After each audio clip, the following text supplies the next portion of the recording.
嗨，大家好，今天我想和大家分享的是怎么做灌汤包。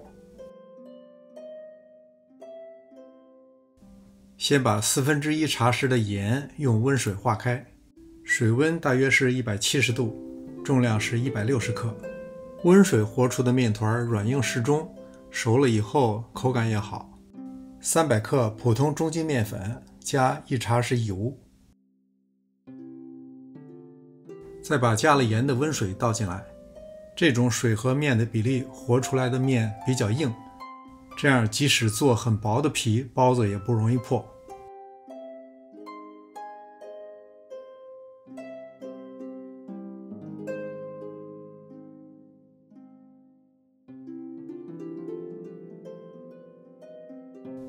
面团不用和得十分光滑，和好以后盖上盖，醒面30分钟。这是水晶肉皮冻，我上一个视频介绍了具体做法。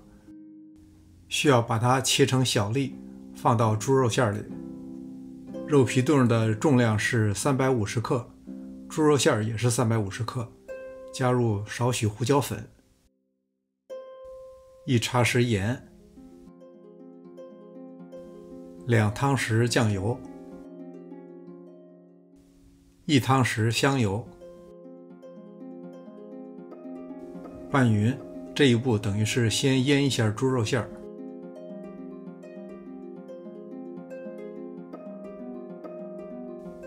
倒入肉皮冻、葱花和姜末。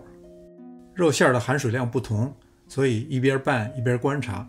如果太干，可以加一些花椒水。花椒水的制作可以用开水沏，或者在微波炉里热30秒钟。放凉以后再倒进来，这样调出来的猪肉馅就不会松散。接下来再来整理面，由于面团比较硬，所以不用补面也不会粘案板。面揉滋润以后，一边往下压一边滚，慢慢做成一个长条形状。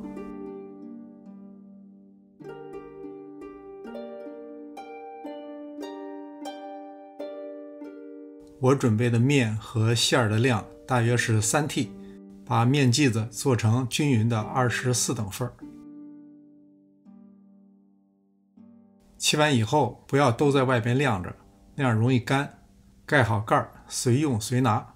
擀皮的时候还是需要一些补面，因为我们要擀得很薄，容易粘案板。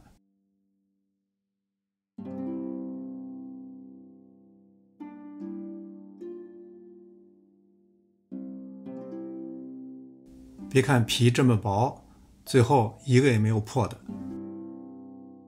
包的方法可以说和普通的包子没有什么区别，只是馅儿别填得太满。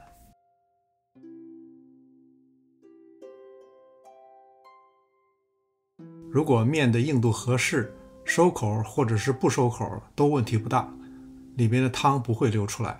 但是如果面太软就难说了，特别是蒸熟以后容易粘在屉布上，就很难完整的拿出来了。所以底下最好用烤盘纸或者是用硅胶垫来垫。灌汤包并不是发面，所以不用等待，水开以后立刻开始蒸，根据您的火力大小蒸10到12分钟即可。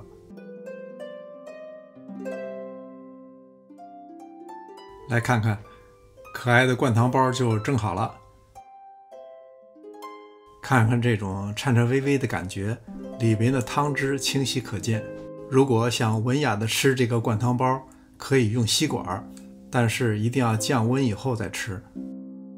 如果是在家吃，就一边嘬一边吃，倍儿过瘾。